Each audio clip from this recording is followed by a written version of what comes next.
Halo, selamat pagi teman-teman. Hari ini kita daily charting lagi setelah kita tadi update hasil trading kita di Factoring. Sudah lama saya tidak sudah lama saya tidak update daily chart ya. Soalnya saya lagi dalam proses penyembuhan. Nah, kita lihat di sini kembali lagi chart yang kita sudah buat dari hari Sabtu pekan kemarin. Ternyata membentuk all time high baru. Ini nih yang saya bilang nih, siapa ayo yang berani short Bitcoin? Ini ngeri banget. Bitcoin itu susah di short. Nah, kalau kita lihat kan ini, benar kan? Karena dia membentuk bullish flag, akhirnya dia membentuk tren baru nih. Dan ternyata tren barunya itu dia nge-break ke atasnya. Nah, ini bisa jadi tuh begini lagi nih. Akhirnya karena dia berhasil nge-break ini, bisa jadi dia begini, ada tren baru yang akan dia buat lagi nih.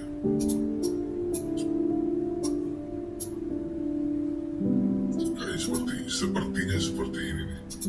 Nah, dia ngepotong di sini nih.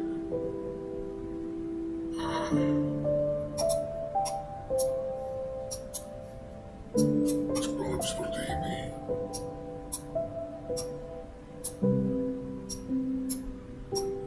Yang dimana kalau sudah buat pola begini, wah ini sangat possible untuk dapat 120 ya. Sangat possible banget bisa dapat 120 nih. Kalau modelnya begini nih.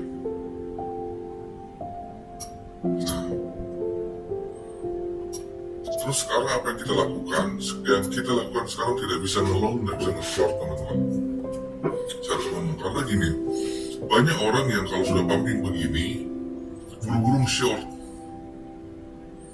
Padahal kalau kita lihat di liquidation heat map, itu banyak orang yang hancur gara-gara nge-short Bitcoin. Nah, biasanya kalau marketnya lagi begini, kalau kita lihat di time frame turun 4 jam yang golden ratio, nah dia sepertinya ya, ini analisa kita lagi. Di sini kan ada kelihatan resisten yang jadi support.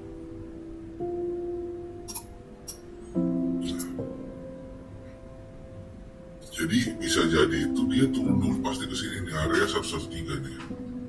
Dia turun 113 dulu baru. Karena kalau sudah trennya begini biasanya tuh seperti ini. Biasanya ya, cuma kan pro trader pasti lebih tahu dari saya lah. Dia turun dulu begini, kejar support, terus dia naik lagi begini, support, naik lagi begini, tembus ke 125. Bahkan kalau kita dengar video astronaut yang baru aja tadi pagi saya nonton, itu bahkan bisa tembus 125 malah. Karena ya kurang lebih begini, patternnya itu mirip begini. Dan saya pun lihat juga, akhirnya saya gambar kembali, oh ya benar, bisa benar. Tapi dia enggak, karena gini, Bitcoin itu enggak mungkin langsung pumping, langsung gitu, enggak. Itu naik dulu terus bikin base lagi, atau biasa dia sideways di sini, terus dia pumping, sideways lagi pumping. Itu kalau tidak ada hal-hal yang buruk terjadi ya. Tapi kalau ada hal-hal buruk terjadi, anggaplah dia break sampai di sini. Nah, itu biasa nge-break sampai ke bawah sini nih. Di 108 itu pun sudah supportnya sudah bagus banget 108 ya. Nah kalau modelnya begini, ini memang sangat-sangat bullish ya. Tinggal kitanya mau ambil posisi bagaimana. Tapi kalau saya ditanya, oke sekarang maunya gimana bang? Kalau saya pribadi sekarang sudah wait and see lagi, karena kalau mau masuk long pun ini sudah tidak ideal, terlalu hit orang bilang. Ini juga nih, stokastiknya juga sudah terlalu panas di atas nih, pasti dia turun lagi. Dan turunnya mungkin ya bisa jadi dia cuma ngeburu support di sini terus naik, atau dia tembus dulu. Tapi kalau saya rasa ini ya, sepertinya cuma sampai di sini doang dia turun, terus naik lagi. Karena kalau dia tembus di sini, artinya dia ngetembus garis yang ini nih. Karena ini trend line naik barunya nih. kenceng banget ya nih.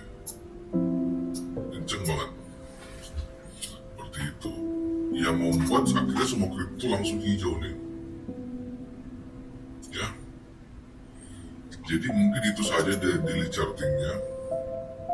Kalau kita lihat koin yang lain,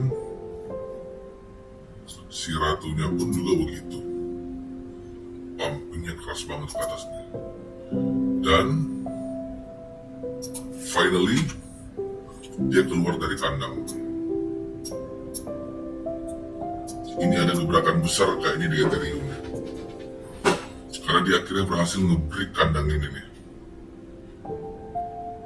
Ini mungkin kalau tidak ada halangan saya akan coba entry, tapi ini belum bisa entry ya karena terlalu ngepam ke atas.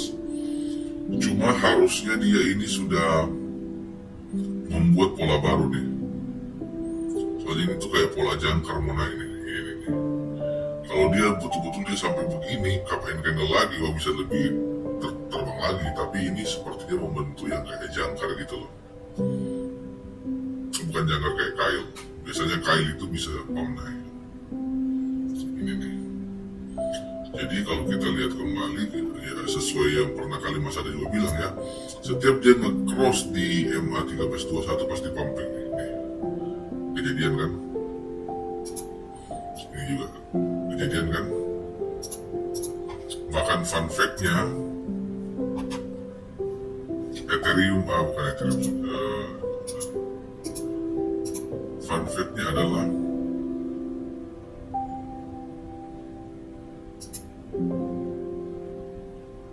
sebenarnya salah satu yang membuat conviction saya kuat untuk open long kemarin di Farcoin, kalau teman-teman perhatikan videonya baik-baik,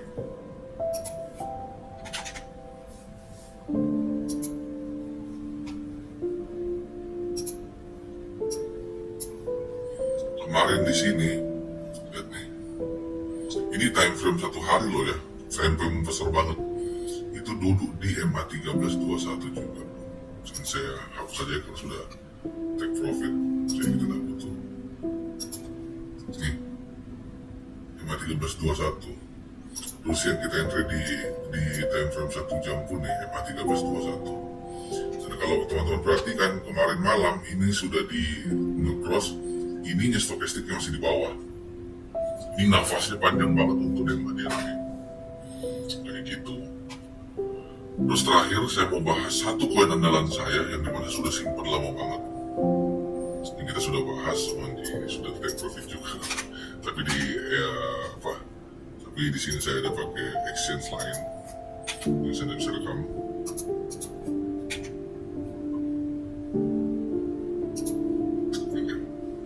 Yaitu XRP. Finally dia break semuanya nge-break kandang-kandangnya. Wow, ini ngeri ya. Tapi semuanya hit. Jadi rata-rata koin yang nge-pump sekarang itu sudah hit banget mesinnya nih. Overhit. Kayak saya bilang, kalau sudah koin begini modelnya jangan coba-coba masuk. Ini sekarang kita tinggal nikmati dia pumping. Kalau ada yang sudah take profit, selamat. Tapi kalau sudah begini modelnya, pumping begini, kita biarin aja dia. Sambil kita mencari-cari probabilitas untuk masuk yang lain.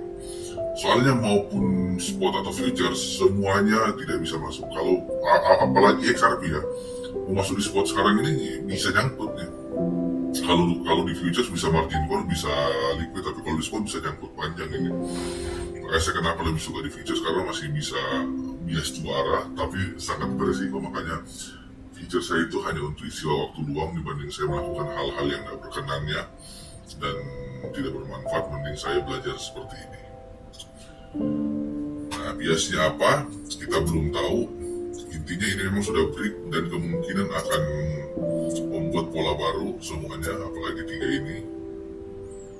Dan kalau ada yang tanya Solana, nanti saya belum bisa jawab Solana karena saya sudah tidak terlalu mengikuti Solana, tapi untuk trading nanti saya coba cari tahu dulu.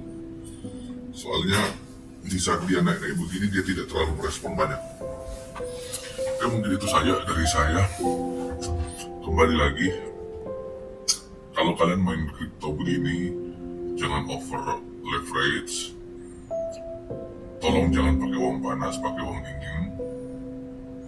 Dan tolong jangan pakai emosi. Karena yang seperti ini kalau kita pakai emosi kita akan bangkrut ya. Sekali lagi, futures trading itu hanyalah pekerjaan yang bisa kita sebagai hobi yang bermanfaat.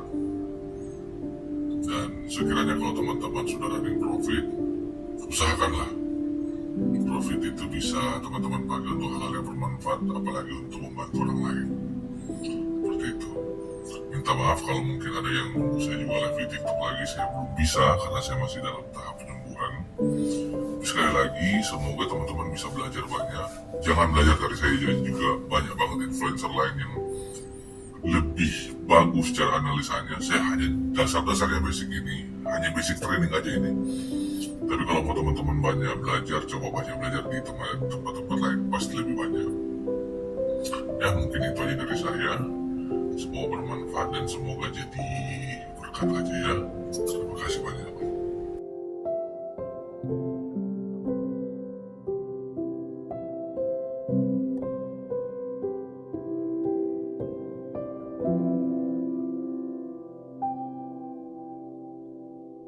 Thank you.